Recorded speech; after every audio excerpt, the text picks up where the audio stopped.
जिनेस सलील seal door मोहे बांध दो, डोर करो मत ढील।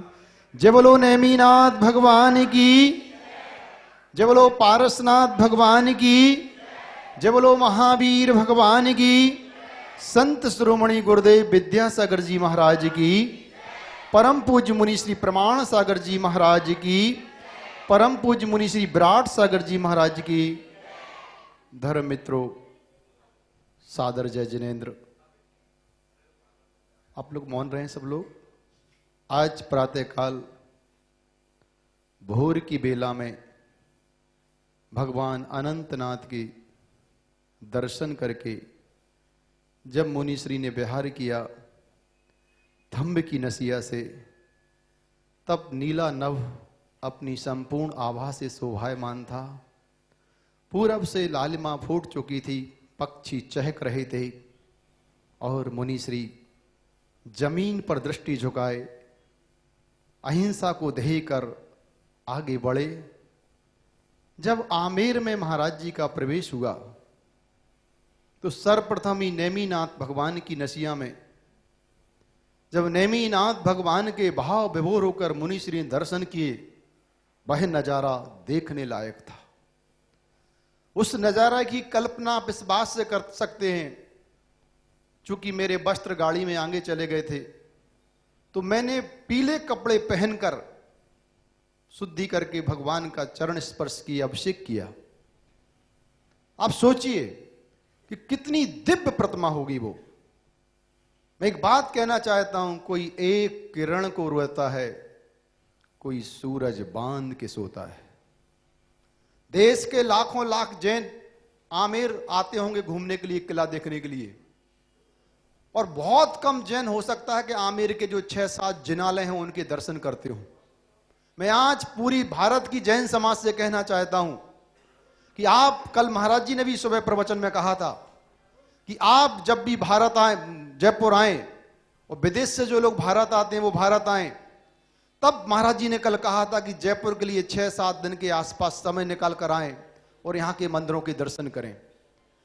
जब नेमीनाथ भगवान के दर्शन करके हम बाजू में फागी की नसिया में भगवान पारसनाथ के दर्शन करने पहुंचे तो वहां भी वीतरागता का दिव्य नजारा था। वहां से जब मुनि श्री आगे बढ़े तो कई नसियाओं में भगवान के दर्शन करते हुए जब सांवलिया जी की नसिया में पहुंचे और वहां जब नेमीनाथ भगवान के पुनः दर्शन किए तो ऐसा लगा कि यहां तो नेमीनाथ भगवान का ही साम्राज्य है। प्रायः करके मंदिरों में मूल नायक नेमीनाथ भगवान की प्रतिमाएं मिली। वहां मुनि श्री ने दर्शन किए, संगी जी के मंदिर में भी ऊपर गए और उसके पूर्व में एक मुंशी जी के मंदिर में भी भगवान के दर्शन किए। तो जो नजारा था वो कह रहा था कि वो कौन लोग थे जो काम कर गए, वो कौन लोग थे जो ये काम कर गए, ये कौन लोग हैं जो आज समय पर मंदिर के ताले नहीं खोल पा रहे हो। उन मंदिरों का रखरखाव भी कई बार करने में हमको दिक्कत हो जाती है। ऐसे महान पुण्यात्मा जीवों के कल्याण की भावना भाते हुए मैं यही भाव रखता हूं कि भारत में आप जयपुर जब भी आए तो आमेर किले को देखने तो आप पिकनिक मनाने पर्यटन के तौर पर आते हैं, लेकिन आमेर में जो 6-7 जिन मंदिर हैं, उन जिन भगवंतों के यदि आप दर्शन करेंगे तो आपका जीवन निहाल हो जाएगा। और मैं पूरी जयपुर की जैन समाज से कहना चाहता हूं आज महाराज जी की सन्निधि में खड़े होकर कि आप ऐसा मन बनाइए कि एक एक जगह की कॉलोनी यदि ये नियम कर ले कि एक सप्ताह में एक कॉलोनी के लोग वहां जाके पूजन अर्चन करेंगे तो मंदिर निहाल बने रहेंगे। क्योंकि मंदिर में जो माली है उसका मन भी तब लगेगा जब भक्त वहां आएंगे। खाली मंदिर में माली और पुजारी का भी मन नहीं लगेगा। अतः मैं आप सबसे निवेदन करता हूं कि आप जरूर आमेर में इन जिन भगवंतों के दर्शन करें। आइए जान लेते हैं कौन है वो पुण्यात्मा लोग जो बनने वाले जिन मंदिर गुणायतन में अपनी चंचला लक्ष्मी का सदुपयोग करके आज सौभाग्य अर्जन कर रहे हैं, निर्माण निधि के रूप में हमसे जुड़ने वाले महान भावों के नाम मैं पुकारूंगा। जैसे ही आपके कर्ण पटल पर ये नाम गूंजे, आप करतल ध्वनि से उनके दान की अनुमोदना करना। श्री सौरभ जैन, गौरव जैन, होशंगाबाद, ऑनलाइन आप जुड़े हैं, बहुत बहुत स्वागत है। श्री विपिन कुमार जैन, बीना जैन, मेरठ।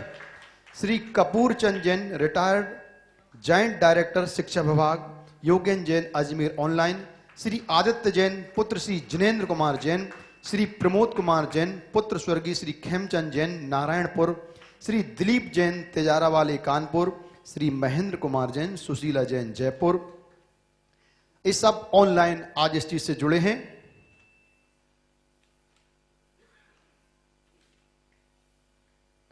श्री महावीर दिगंबर जैन मंदिर, दिल्ली, आप भी ऑनलाइन निर्माण निधि के रूप में जुड़े हैं। श्रीमती संतोष विजय भूषण जैन, दिल्ली, आप भी ऑनलाइन जुड़े हैं। श्री मुकेश जैन, सुनीता जैन, जेपी पेंट वाले, दिल्ली, आप भी ऑनलाइन जुड़े हैं। श्री राहुल जैन, श्रीमती मीता जैन, ग्वालियर। मास्टर ईशान जैन, मास्टर हर्ष जैन, कानपुर। डॉक्टर श्रीमती योगिता जैन, डॉक्टर मुकेश कुमार जैन, लखनऊ, आप भी ऑनलाइन निर्माण निधि से जुड़े हैं। बहुत बहुत स्वागत है आपका गुणातन परिवार में। एक जार करतल ध्वनि के साथ उनका स्वागत करेंगे। आइए जान लेते हैं उनका नाम, जो आज निर्माण सारथी के रूप में गुणायतन परिवार से जुड़े हैं। स्वर्गीय डॉक्टर रमेश चंद बूचरा की स्मृति में श्रीमती इंदु बूचरा, जयपुर, आप ऑनलाइन सूत्रधार के रूप में जो निर्माण सारथी के रूप में जुड़े हैं, बहुत बहुत स्वागत है आपका। यदि आप यहां पर उपस्थित हैं तो पधारें। श्री सतीश कुमार, सूत्रधार के रूप में जो जुड़े हैं, श्री सतीश कुमार जैन एवं श्रीमती कुसुम जैन, पुत्र विनीत जैन, श्रीमती एसना जैन, सपरिवार, दिल्ली, ऑनलाइन आप जुड़े हैं, बहुत बहुत स्वागत है आपको गुणातन परिवार में। और श्रीमती शोभा अप्पा साहेब राजू, कट्ट गिन्नार बार, बेलगानी, ऑनलाइन, संभवतः कर्नाटक का नाम है, आप ऑनलाइन सूत्रधार के रूप में जुड़े हैं, बहुत बहुत स्वागत है आपका। और अब मैं एक सूचना देने जा रहा हूं। पूज्य मुनि श्री प्रमाण सागर जी महाराज, उनके वचन, प्रवचन, संदेश, उद्बोधन और प्रेरणा क्रांतिकारी है। हमने विचार किया है, सबको सब नहीं सुनते, सबको सब नहीं सुनते। जिनको लोग सुनते हैं, सुनने में जो अच्छे लगते हैं, उन मुनि महाराज की वाणी को हम जन जन तक कैसे पहुंचाएं। प्रयास हुआ है प्रामाणिक ऐप का, एक बहुत शानदार प्रयास है। टेक्नोलॉजी के युग में यदि टेक्नोलॉजी के साथ कदम ताल करके आप नहीं बढ़ेंगे तो आप पीछे रह जाएंगे। इस सच से हम इनकार नहीं कर सकते। अतः प्रामाणिक ऐप जो लॉन्च किया गया है, आज हजारों हजारों लोग उससे जुड़ रहे हैं। मैं आपसे निवेदन करता हूं कि आप स्वयं प्रामाणिक ऐप को डाउनलोड करें, और डाउनलोड कर रहे हैं, स्वयं डाउनलोड तो करें, दूसरों को उसके लिए प्रेरित भी करें, ताकि मुनि श्री के प्रवचन, शंका समाधान और पूरे जयपुर चतुर्मास के जो प्रवचन हैं वो आप तक पहुंच सकें। अच्छे कार्यों का प्रचार प्रसार करना, उनको प्रेरित करना, यह भी एक धर्म का कार्य है। अतः आप इससे अवश्य जुड़ें। और मैं अब शंका समाधान का वह सत्र जिसकी आप प्रतीक्षा में हैं प्रारंभ करने जा रहा हूं।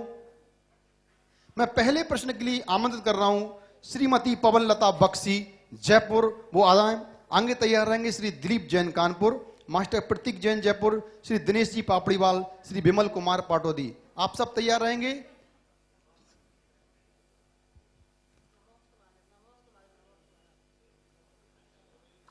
नमस्ते महाराज।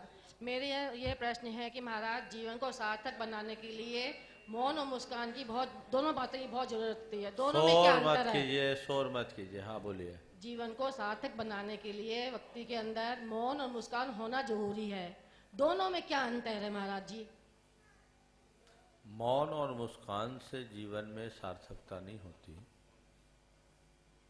मेरी दृष्टि में जीवन की सार्थकता तब होती है जब आपको देखकर हर व्यक्ति के चेहरे में मुस्कान आ जाए,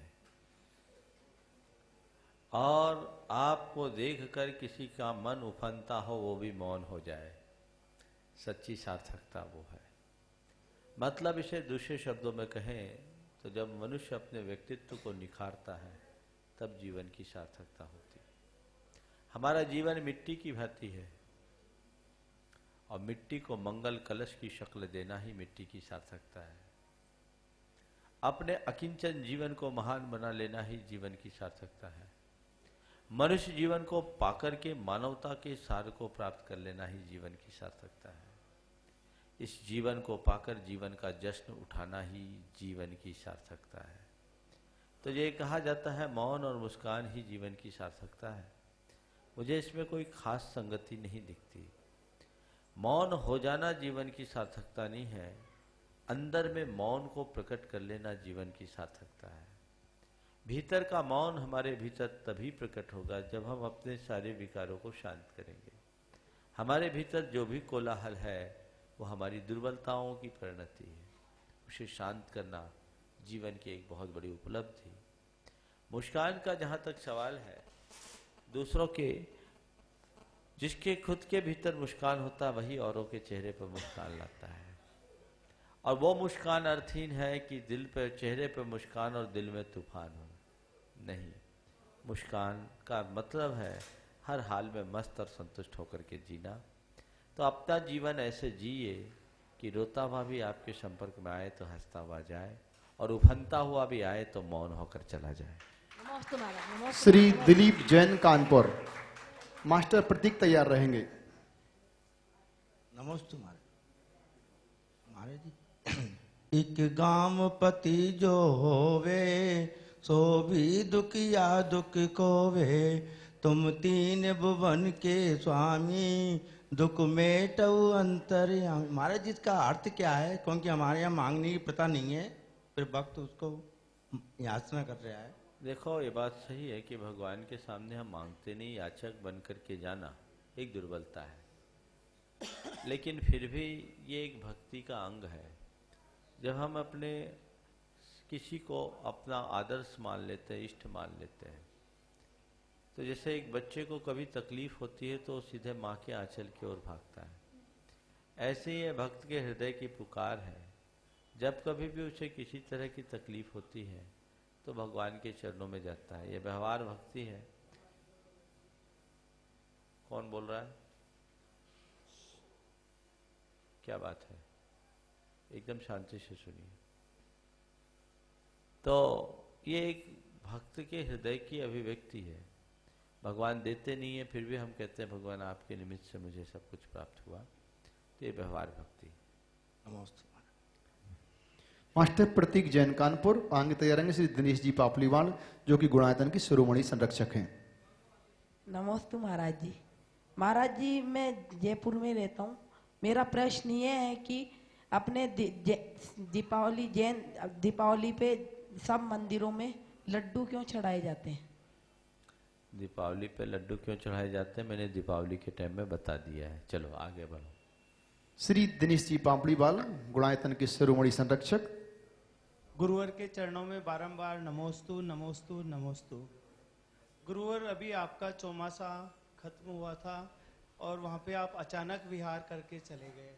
हम सब श्रावक लोगों को इससे बहुत दिक्कत का सामना करना पड़ता है, क्योंकि कोई भी हमसे मालूम करता है कि गुरुजी कहाँ गए हैं, हम उनको कुछ भी बता नहीं सकते, क्योंकि आप तो अचानक पीछी और कमंडल लेके रवाना हो जाते हैं और हम श्रावक लोगों को कुछ भी मालूम नहीं होता है। तो कृपया करके आप पहले से सूचित कर दें, नहीं तो कोई लोग हमको फोन करते हैं और हम बता नहीं पाते हैं, तो वो ये समझते हैं कि हम बताना नहीं चाहते। देखो, ऐसा है, पहले से सूचित तब किया जाए जब पहले से निर्धारित हो। दूसरी बात, हम निकले तो कोई चोरी से तो निकले नहीं। आप में से किसी ने हमसे पूछा होता कि महाराज आप कब जा रहे हो, और हम नहीं बताए होते तो आप कहते महाराज आप बिना बताए चले गए। आप में से एक ने भी हमसे नहीं पूछा कि महाराज कब जा रहे हो, और हमें जब हमारा समय था हम निकल गए, और जब निकले तो ये बोल के गए ना कि हम निकल रहे हैं। हाँ महाराज, पहले से बोलते तो हम लोग समारोह कर लेते हैं, तो तुम लोगों को मजा समारोह करने में ही आता है। देखो, एक घटना सुनाता हूँ।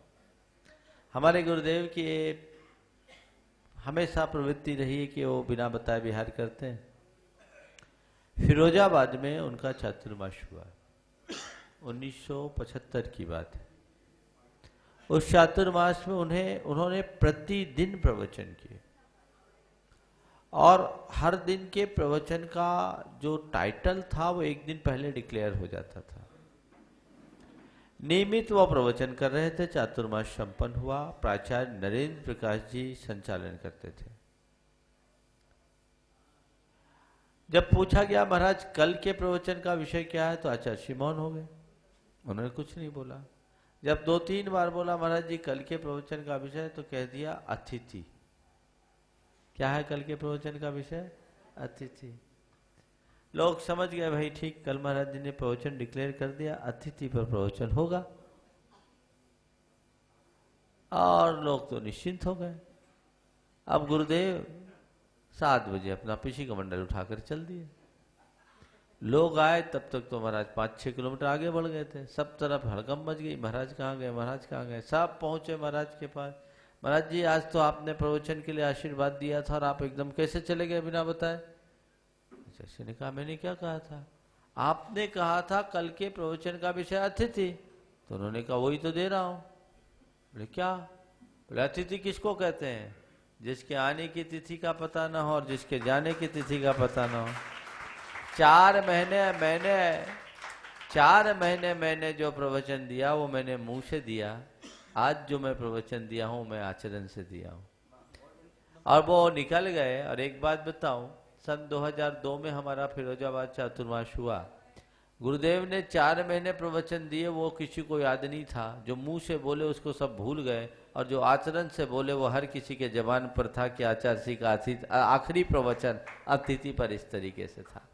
इसलिए लोगों से बोलो कि भाई महाराज के पास हम सेवा भक्ति के लिए जाते हैं, पर निजी मामलों में न तो महाराज हमसे कोई राय लेते हैं, न हम राय दे सकते हैं। हमारा काम उनकी भक्ति करना है, सेवा करना हमारा दायरा है। हमें जानकारी ना हो, हमें जानकारी हो और ना बताएं तो हम दोषी हैं, लेकिन जिस बात की हमें जानकारी ही नहीं, हम कैसे बता सकते? आगे प्रामाणिक ऐप पर ब्रह्मचारी जिनेश जी पूछ रहे हैं, महाराज जी आप कहते हैं किसी का दिल नहीं दुखाना चाहिए, फिर क्यों आप श्रावकों का दिल दुखाकर अचानक बिहार कर गए? मैं भोपाल में था और भोपाल से हमें शिरोन जी के पंचकल्याण के लिए जाना था, नजदीक था। एक कोई कार्यक्रम में जाना था और टाइम कम था, सांची के कार्यक्रम में जाना था, और लगभग ये मालूम था कि महाराज आज निकलेंगे तभी उस पंचकल्याणक में महाराज पहुंच पाएंगे। तो सब तरफ हल्ला सा हो गया कि महाराज आज निकल रहे हैं। एक पत्रकार मेरे पास आया, उसने कहा महाराज जी सुना है आप जा रहे हैं। मैंने कहा आपने ठीक सुना है, बस बिहार की 1 घंटे भर पहले की बात है।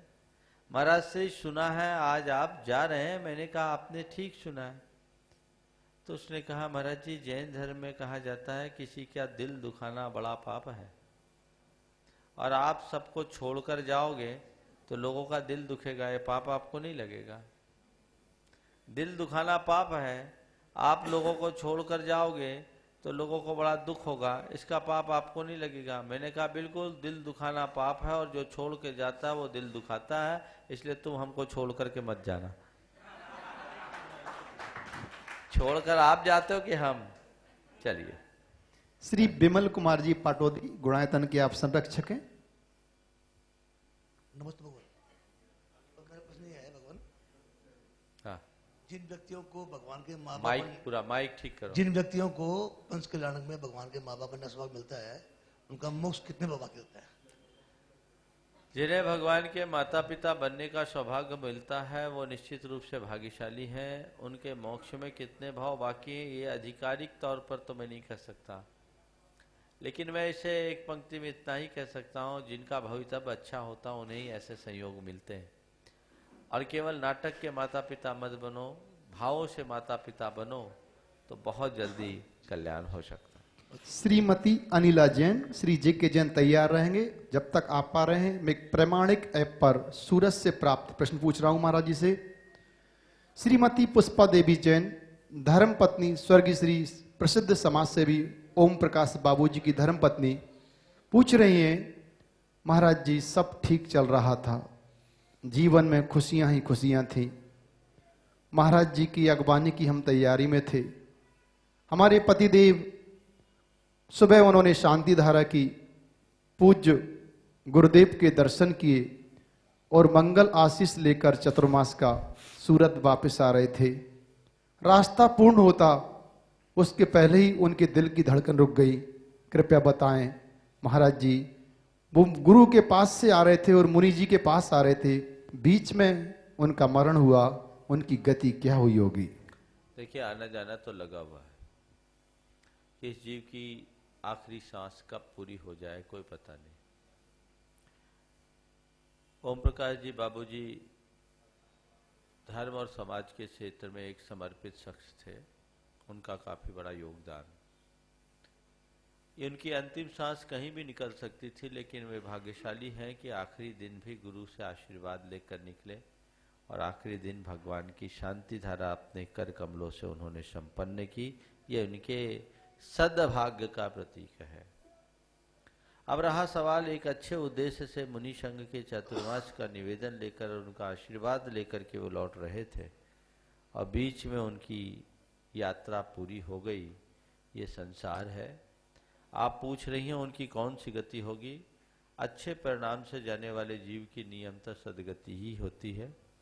आप इस बात को लेकर किसी भी प्रकार का मन में मलाल या मोह उत्पन्न न होने दे। तो संसार है। जिस जीव के साथ जितने दिन का संयोग होना होता है वो उतने ही दिन का होता है, और वो चले गए तो ये समझो उनका उतने ही दिन का संयोग था। लेकिन अल्प उम्र भी हो और अच्छा काम करके जिए तो वो जीवन अच्छा है, और लंबी उम्र पाने के बाद भी मनुष्य सही रास्ते पर न चले तो वो जीवन व्यर्थ है। इसलिए अपने जीवन को वह तरीके रास्ते पर लगाने का सबको प्रयास करना चाहिए। और अब ये विकल्प छोड़कर कि उन्हें कौन सी गति हुई होगी, ये एक विकल्प है। उनकी निश्चित सदगति हुई होगी, पर उससे सोचने से कोई फायदा नहीं। वो जीव तो चला गया। अब ये सोचो कि मेरी सदगति कैसे हो, मैं कैसे संयम के रास्ते पर चलूं, और भगवान से भावना भाव कि मेरा अंत बीच रास्ते में ना हो। जब भी हो संलेखना समाधि पूर्वक हो। मेरा यही आशीर्वाद है। श्रीमती अनिला जैन। नमस्ते महाराज जी। महाराज जी, मेरा प्रश्न ये है कि 16 कारण पूजा में आता है निज दिन वैया व्रत करैया सो निश्चय भव नीर तिरैया। तो महाराज जी केवल वैया व्रत करने से ही पार हो जाते हैं या कुछ अपन धर्म भी करते केवल वैया व्रत करेंगे उसी से हो जाएगा? देखो, वैया व्रत तो कोई सामान्य तप नहीं है। वैया व्रत का मतलब ये नहीं कि हाथ पांव दबाना है। हाथ पांव दबाना वैया व्रत है, लेकिन ये बहुत ऊपर की बात है। वैया व्रत का मतलब होता है सेवा, शुश्रूषा और आंतरिक अनुराग। साधु संतों के धर्म ध्यान में अनुकूल बनना, उनकी सहायता करना, उनके प्रति समर्पण का भाव रखना, ग्लानि से रहित होकर जरूरत पड़ने पर मलमूत्र तक का भी अपने हाथों से उसे दूर करना, साफ करना, ये सब वैयावृत्ति है। तो ये वैयावृत्ति को बहुत बड़ा तप कहा गया है। ये अंतरंग तप की श्रेणी में है। तो जो वैयावृत्ति करता है वह अपने जीवन को धन्य करता है। भगवान महावीर ने कहा है, जे गिलानम परिहरे ते धन्ना। जो भगवान का जो ग्लान यानी रोगियों का सत्कार करते हैं, उनकी सेवा शुश्रूषा करते हैं, वो धन्य है। तो ये वैयावृत्ति करने का तात्पर्य ये है कि शरीर की नश्वरता, आत्मा की अमरता को समझकर शरीर के ग्लानिजनक रूप को देख करके भी अनदेखा करना और उनकी सेवा शुश्रूषा करते हुए आत्मा के गुणों का आदर करना, ये सब वैयावृत्ति के अंतर्गत आता है। इसलिए सब तप अपने आप में सार्थक है, पर वैयावृत्ति की बड़ी महिमा बताई है। आचार्य कुंद ने लिखा है कि जो वैयावृत्ति नहीं करता, भगवती आराधना में ऐसा लिखा है कि जो वैयावृत्ति नहीं करता मुनि के लिए वो जिन धर्म से बहिर्भूत होता है, जिन आज्ञा का भंग उसके द्वारा होता है। और आचार्य कुंद ने वैयावृत्ति को जिनेन्द्र भक्ति का एक प्रतीक बताया। महाराज जी, वैयाव्रत साधु संतों की करनी चाहिए, घर वालों की भी तो वैयाव्रत सबकी। मैं जब बोल रहा हूँ एक मुनि महाराज को मुनि महाराज की वैयावृत्ति का उपदेश दिया, तो फिर आप लोग कहाँ? इसलिए घर में सेवा शुश्रूषा जरूर करो। घर में कोई बीमार है तो उसे नर्स के चक्कर भरोसे छोड़ने की जगह अपना जीवन समर्पित करके उद्धार करो। उनका भी भला होगा और आपका भी भला। नमस्ते। श्री जे के जैन। और आगे तैयार रहेंगे श्री मनोज जैन, मीतू जैन, कुमारी साक्षी जैन। नमोस्तु महाराज जी। महाराज जी, किसी मुनि संघ का किसी कॉलोनी में या किसी प्रबंध समिति के मंदिर में आने की खबर आती है किसी सूत्र के द्वारा, और वो फिर मुनि संघ वहाँ नहीं पहुँच पाता, उनका प्रोग्राम कैंसिल हो जाता है, तो उस कॉलोनी वाले का और मंदिर समिति वालों को बड़ा दुख होता है। तो दुख करना उनका उचित है? और देखिए, पहली बात तो ऐसा है कि पहले से ऐसे प्रोग्राम बनाने ही नहीं चाहिए, और जिन्हें पूर्ण अधिकृत सूचना नहीं है उन्हें किसी तरह से सूचना पहुंचानी नहीं चाहिए। संभावित कार्यक्रम यदि है तो उसके आधार पर अपनी तैयारी करनी चाहिए। तैयारी तो सबको करके रखना चाहिए। जैसे मुनि महाराज को आहार को उठना होता है, तो एक महाराज और 4 जगह आप लोग चौका लगा लेते ये सोच करके कि महाराज का आहार हमारे यहाँ हो, पर चौका में आहार नहीं होता तो क्या रोते होगे? क्लेम कर दो कमेटी पे कि तुमने चौका तो लगवा लिया, महाराज नहीं आने दिए। भाई हमने चौक पूरा पड़गाहन किया, अब हमारा भाग्य महाराज आ गए तो ठीक, नहीं आए तो ठीक, हमने जितना किया उतना पुण्य तो हमारे खाते आ गया। अब मुनि महाराज है, बिहार कर रहे हैं, उनकी अपनी अनुकूलताएं प्रतिकूलताएं होती है, पैदल चलना होता है। जैसे हम हैं, हम तो अपना सारा कार्यक्रम आहार के बाद ही तय करते हैं। पहले से तय कर लिया और पता लगा आहार में गड़बड़ हो गया, हमारी चलने की पोजीशन नहीं रही, हम कैसे बंधेंगे? इसलिए समय पूर्व हम लोग कोई भी निश्चित कार्यक्रम के रूप में नहीं बताते हैं। सूत्रों के माध्यम से यदि बात बाहर जाती भी है तो वो संभावित बात होती हो, और इस बात को लेकर किसी भी तरह की मन में मलिनता नहीं आनी चाहिए। आप लोगों का हमेशा एक सूत्र को ध्यान में रखना चाहिए। आप लोगों को उन्हीं जैसी चर्या में यह चित्त सदा अनुरक्त रहे। आज मैं आपको बताऊं, अभी मैं जब बिहार करके आ रहा था, रास्ता में एक संजय म्यूजियम है, संजय शर्मा म्यूजियम। मुझे एक दिलीप भाई ने बोला, महाराज जी आप लौट रहे हैं तो संजय शर्मा म्यूजियम जरूर देखिएगा। मैं वहां गया, 1 घंटा रुका, और मेरा मन तो ये हो रहा था कि रात वहीं रुक जाऊं। ऐसा म्यूजियम, और हर जैनी को देखना, हर व्यक्ति को देखना चाहिए। भारत क्या है यह पहचानना है तो उस म्यूजियम में जाकर देख। वहां 1.5 लाख पांडुलिपियां हैं, जिसमें 15,000 जैन पांडुलिपि, और इसके अलावा प्राचीन काल के, उसकी जानकारी भी आप लोगों को मिलेगी। प्राचीन काल की सारी कलाएं उसमें, ऐसी ऐसी चीजें, वो तो दिन अस्त होने की स्थिति नहीं होती। मेरा तो मन ही हो गया था कि वहीं रुक जाऊं, पर ये सोच करके कि चलो अभी सब हल्ला मचाएंगे ये बंधन है। तो सावक की साधु गुलामी नहीं कर सकता। अगर मैं वहां रुक जाता तो आपको क्लेम करने का कोई राइट नहीं था।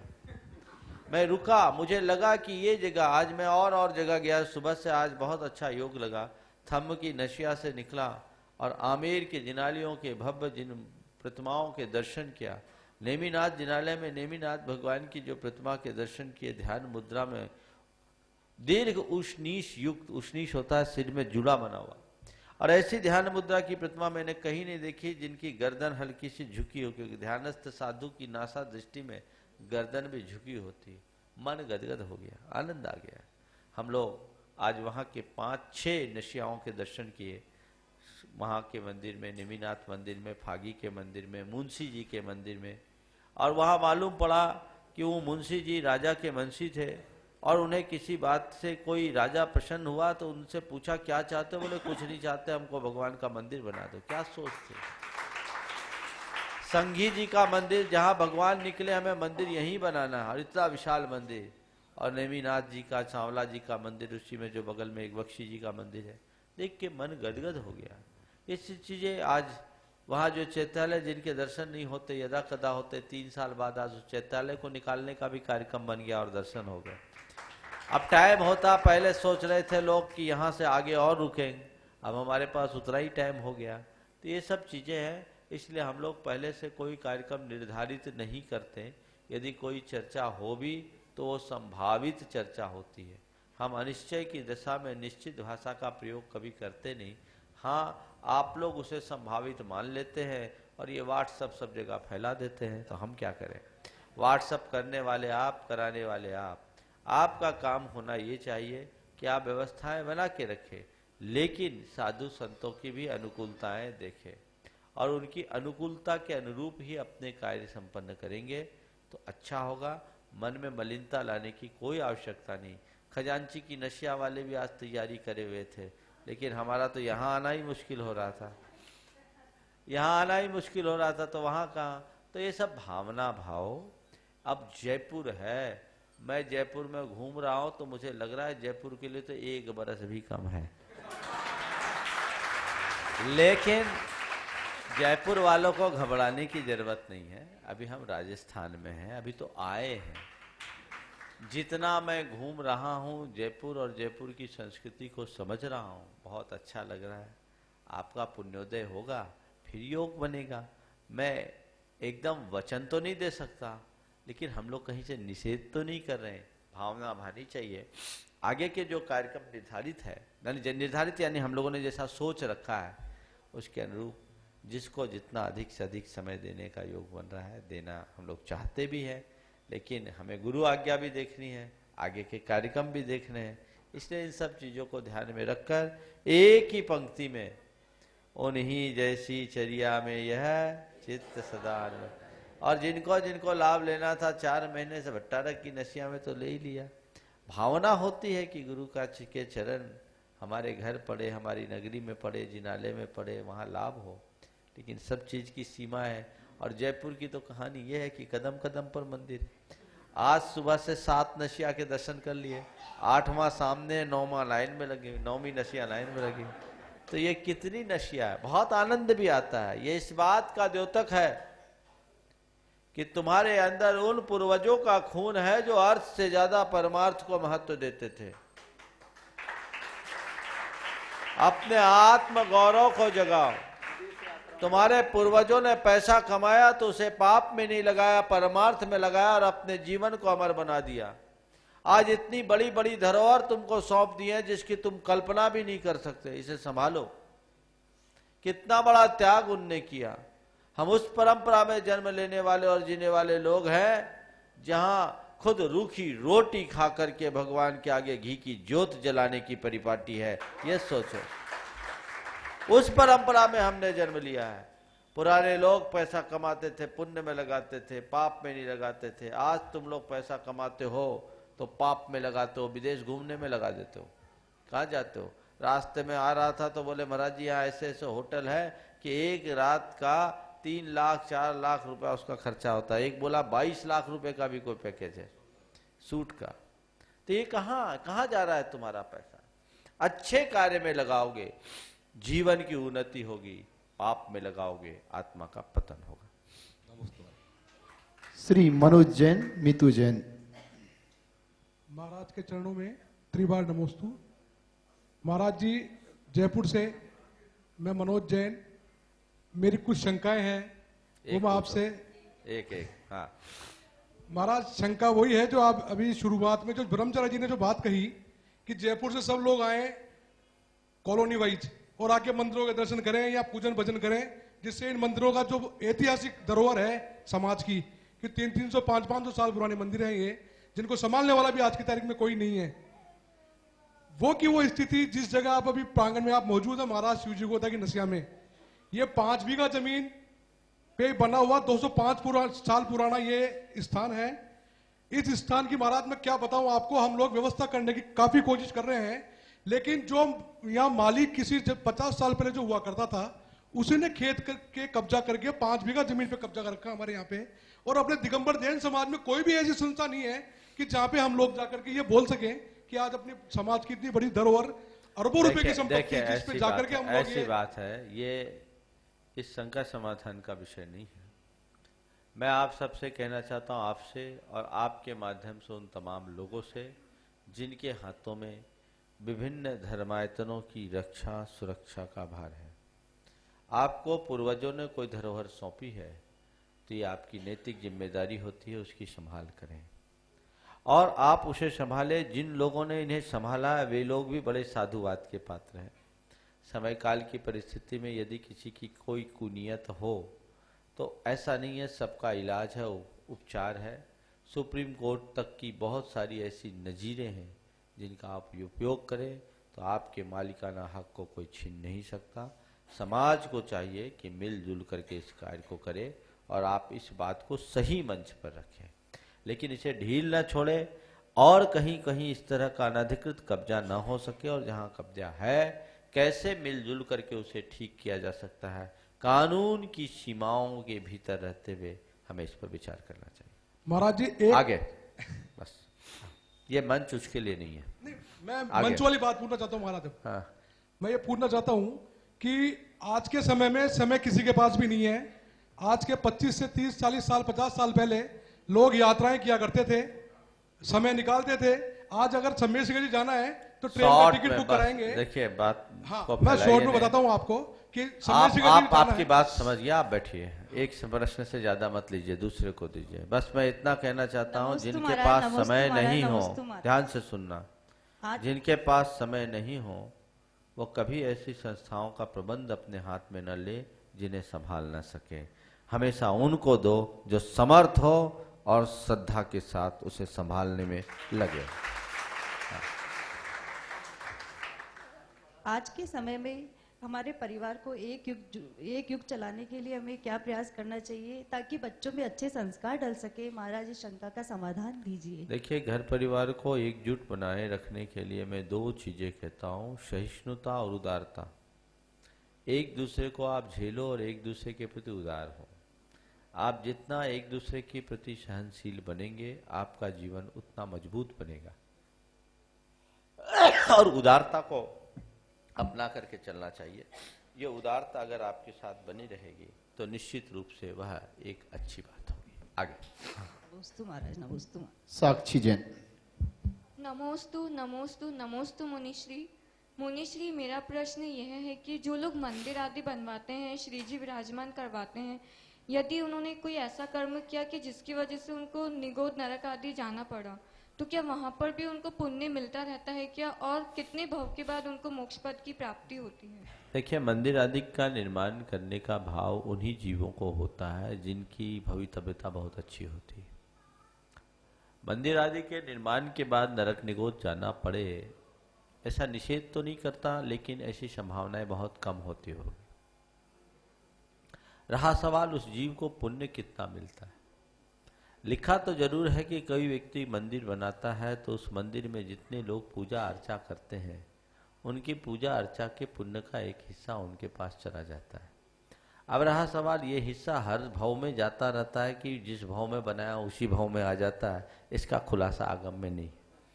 लेकिन निश्चित संसार के जितने भी आयतन है वो पाप के आयतन है। एक मंदिर ही ऐसा आयतन है जो पुण्य का आयतन है, जिसमें केवल पुण्य ही होता है। बनाने वाला भी पुण्य करता है और आने वाला भी पुण्य कमाता है, इसलिए इस पुण्य में लगे रहना चाहिए। प्रामाणिक ऐप आप डाउनलोड करें और दूसरों को भी डाउनलोड करने की प्रेरणा दें। प्रामाणिक ऐप पर भुवनेश जैन गीत गंगा अशोकनगर से पूछ रहे हैं, महाराज जी आज आपके भगवान के दर्शन करते महाविभोर मुद्रा की छवि देखी, भगवान नेमिनाथ भी देखे।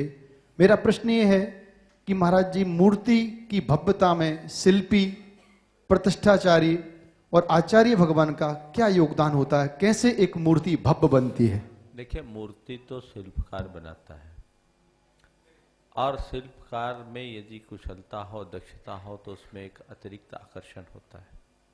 लेकिन हमारे यहाँ पुराने समय में ऐसा लिखा है कि शिल्पकार पाषाण को लेकर जिस दिन आता उस दिन शिला की पूजा करता और जब तक प्रतिमा न बन जाए तब तक ब्रह्मचर्य व्रत रखता था, संकल्पित होकर के काम करता था, महीनों ब्रह्मचर्य की साधना करता था।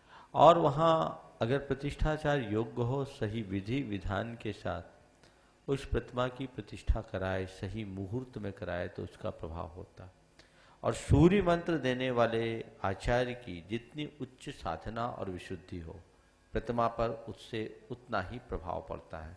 तो ये सब परस्पर में निमित्त बनते हैं। लेकिन इन तीनों के अतिरिक्त कई जगह ऐसा होता है जिसमें प्रतिमा में बहुत ज़्यादा ऊपर से आकर्षण नहीं है, डिल्लौल उतना अच्छा नहीं है, लेकिन फिर भी लोगों का उसके प्रति बहुत झुकाव बढ़ जाता है।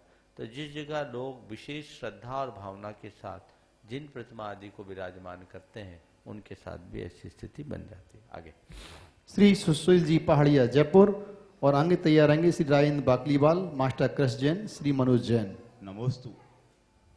अभी जो सुबह आप दर्शन करके आए नसिया जी वगैरह के उधर के, ये जयपुर का उत्तर पूर्व का हिस्सा था ये उत्तर पूर्व के हिस्से से जयपुर के परकोटे के बाहर करीब करीब जैनी पीछे जा चुके हैं और दक्षिण और पश्चिम में उनका गमन हुआ है। तो हमारे ऐसे भव्य मंदिर इस कारण से जो है रिक्त से ही पड़े हैं, उनमें अभिषेक पूजन नहीं होता। तो ये क्या कारण है कि दक्षिण पश्चिम में जैनी पीछे खिसक रहे हैं? क्या उनका और उत्तर पूर्व का कोना पूरा खाली हुआ? ये देश काल की परिस्थितियां हैं। आमेर में लगभग 11वीं शताब्दी से लेकर के 17वीं शताब्दी तक आमेर एक बड़ा किला था। आज मैं जब आमेर के किले का अवलोकन कर रहा था तब मुझे बताया गया कि इस अवधि में वहाँ 7 जिन मंदिर बने थे, 8 जिन मंदिर, और बड़े भव्य थे। वहाँ जैनियों का बड़ा प्रभाव था।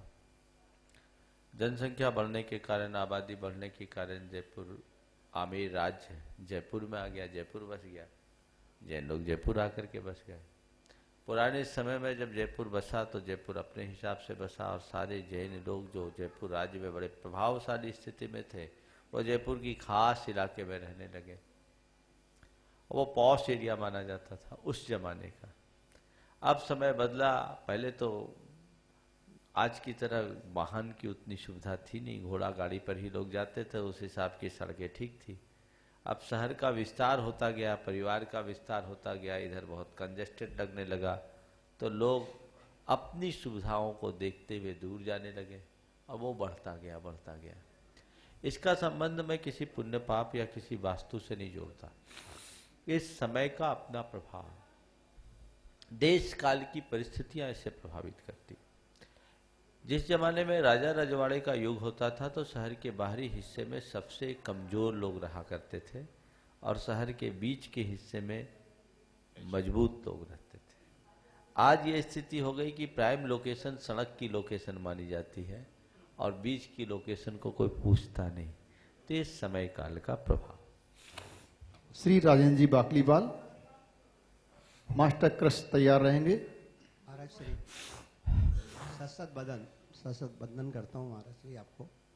एक छोटा सा मेरे दिमाग में कि मिथ्यात्व को हम कैसे कम करें, मतलब मिथ्यात्व कम होना चाहिए, सम्यक बढ़े, जब हमारा पुण्य हमको मिलेगा। देखो, मिथ्यात्व को कम करने के लिए सबसे पहला प्रयास तो यह हो कि गृहीत मिथ्यात्व को प्रतिज्ञा पूर्वक छोड़ो, बुद्धि पूर्वक छोड़ो और सम्यक के योग्य साधनों का आलम्बन लो। सच्चे देव शास्त्र गुरु के सानिध्य से सम्यक दर्शन की पुष्टि होती है।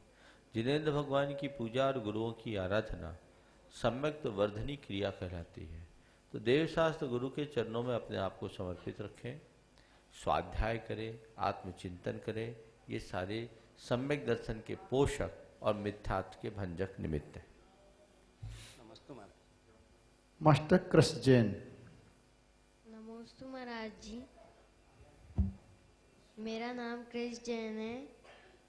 मेरा प्रश्न ये है कि मैं अभी समय शेखर जी की वंदना करके आया हूँ। समय शेखर जी की वंदना करने से क्या लाभ मिलता है? जो समय शेखर जी की वंदना करता है एक दिन वो वंदनीय बन जाता है।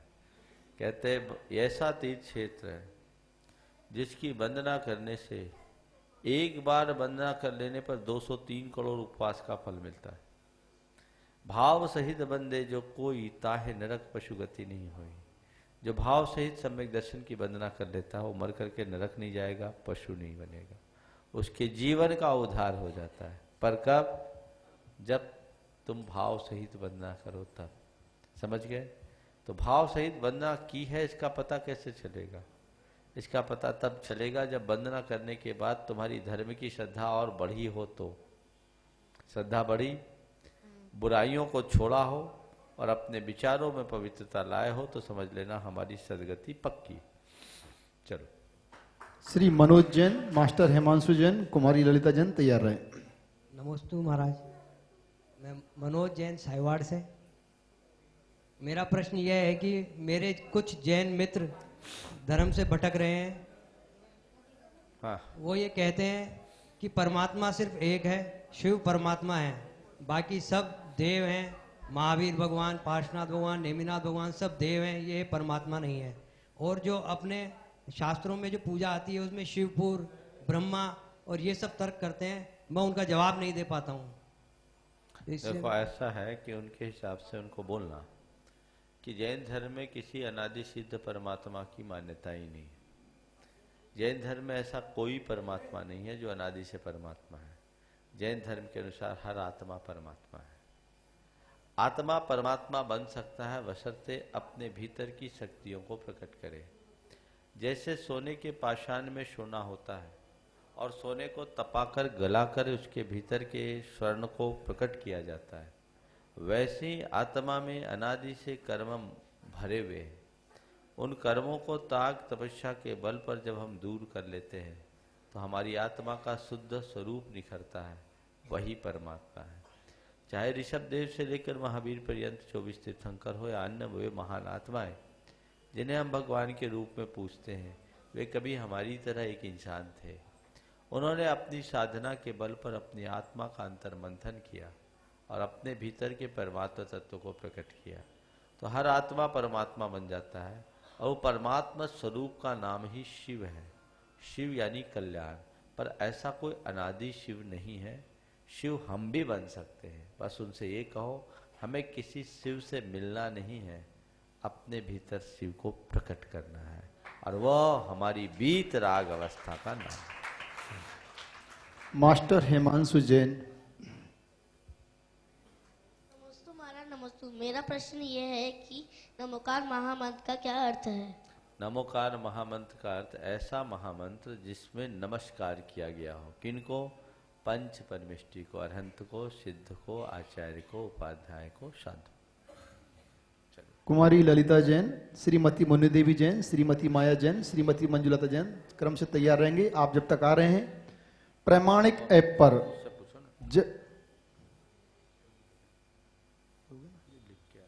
नमस्ते महाराज, मेरा नाम लक्षिका जैन है। मेरा माइक से बोलो। मेरा प्रश्न ये है कि जो मोक्ष सप्तमी होता है उसका क्या महत्व होता है? ये जो लड़कियां व्रत उपवास रखती है, इससे क्या फल प्राप्त होता है? मोक्ष सप्तमी की कथा पढ़िए, उस कथा को पढ़ो, इसमें उसका डिटेल है। प्रामाणिक ऐप पर श्री महेंद्र जैन इंदौर से पूछ रहे हैं, मंदिरों में क्या सूर्य उदय के पूर्व अभिषेक किया जा सकता है? देखिए, पौ फटने के पूर्व अभिषेक नहीं करना चाहिए। हमारे यहाँ सारी पूजा आदि की धार्मिक क्रियाएं उजाले में ही होती। आने दो। हाँ, अक्षत आगरा से पूछ रहे हैं, नसिया जी के मंदिर हर सिटी या टाउन में क्यों होते हैं? टाउन और सिटी में नहीं होते, टाउन और सिटी से थोड़े बाहरी हिस्से में होते हैं। वो इसलिए होते थे कि शहर की आपाधापी से जब व्यक्ति का मन थक जाए तो वहां जाकर के शांति पाए। एक मिनट ध्यान से सुनो। पुराने जमाने में श्रावक लोग भी साधना करते थे और घर परिवार और संसार की, व्यापार की जो उलझन है उससे जब उनका मन उकताता था तो वहां से हट करके धर्म ध्यान की दृष्टि से ऐसे नशियाओं में आते थे। अष्टमी चतुर्दशी को दिन रात रहते थे, उपवास किया करते थे, सामायिक किया करते थे। तो नशिया यथार्थ शांति स्थली है जो सब प्रकार की कोलाहल से मुक्त होकर साधना का मार्ग बताती। आगे। मेरा नाम मुन्नी देवी जैन है। मैं एक प्रश्न पूछना चाहती हूँ। एक हमारे गांव के अंदर एक उसका पार्श्वनाथ भगवान का मंदिर है, उसमें एक दूसरे गांव वाले लोग रात को आके नेमिनाथ भगवान की मूर्ति विराजमान कर गई उस वेदी के अंदर। अब उसका दोष उनको लगेगा या हम लोगों को लगेगा? पार्श्वनाथ सुपार्श्वनाथ भगवान है कि ले गए उनको? नहीं, सुपार्श्वनाथ भगवान का मंदिर है। हाँ। उसमें कहीं से नेमिनाथ भगवान की मूर्ति विराजमान करके अनुमति पूर्वक विराजे, बिना अनुमति के रात को करके चले गए। रात में करके चले गए, बेवकूफी का काम किया उनने। गलती दोष हम लोगों को लगेगा या उन लोगों? उन्होंने बेवकूफी की, उसका दोष उनको लगेगा। लेकिन अब आप समझदारी का परिचय दीजिए। नेमिनाथ भगवान को विधि पूर्वक योग्य स्थान पर विराजमान छोटा सा वो प्रोग्राम करके विधि पूर्वक योग्य स्थान में विराजमान कीजिए। चलिए। प्रामाणिक ऐप पर सुप्रिया जैन डोंबिवाली से पूछती हैं, सहनशीलता अगर धर्म है तो अन्याय को सहन करना कहाँ तक सही है? और वो भी ऐसा अन्याय कि हम आवाज भी नहीं उठा सकते, क्योंकि जिसके बारे में है वो हमसे बड़े हैं। हम उनके खिलाफ भी नहीं जाना चाहते क्योंकि हम उन्हें दुख नहीं देना चाहते। मार्गदर्शन करें। देखिए, कुछ चीजें ऐसी होती जिसको कह नहीं सकते तो सह लेना चाहिए। महाराज कह भी नहीं सकते और सह भी नहीं सकते तो हम कहेंगे हम क्या कर सकते हैं? प्रतिकार करो। हमारे यहाँ अन्याय करना जितना बड़ा गुनाह माना है, अन्याय को सहना भी गुनाह माना है। लेकिन कुछ जगह ऐसी होती है, जैसे घर में माँ बाप है, परिवार के सदस्य हैं, उनके द्वारा कई चीजें ऐसी होती है जो हमें कई बार अन्यायपूर्ण लगती है, पर जिनसे हमारे कुल की प्रतिष्ठा खंडित होती हो, जिससे हमारा परिवार का गौरव नष्ट होता हो, या जिससे भावी विपत्ति की संभावनाएं दिखती हो, तो उस घड़ी में मौन रहना ही हमारा सबसे बड़ा धर्म है। अक्षांश दिल्ली से प्रमाणिक पर पूछ रहे हैं कि दक्षिण दिशा में पैर क्यों नहीं करते? दक्षिण दिशा में पैर न करने के पीछे एक सिद्धांत है। जैसे नॉर्थ पोल और साउथ पोल होता है ना, उत्तरी ध्रुव और दक्षिणी ध्रुव, तो ऐसे ही हमारे शरीर में भी एक सिस्टम है नॉर्थ पोल का और साउथ पोल का। हमारा शीश का जो भाग है नॉर्थ पोल है, पैर का भाग है वो साउथ पोल है। जब व्यक्ति उत्तर में सिर करेगा तो नॉर्थ से नॉर्थ जुड़ेगा, तो नींद ठीक ढंग से नहीं आएगी और विकर्षण होगा, और जब दक्षिण में सिर करेगा तो नींद आराम से आएगी। और नॉर्थ में सिर करके सोने से आयु कर्म का ज़्यादा उदीरण होता है, उसका क्षय होता है।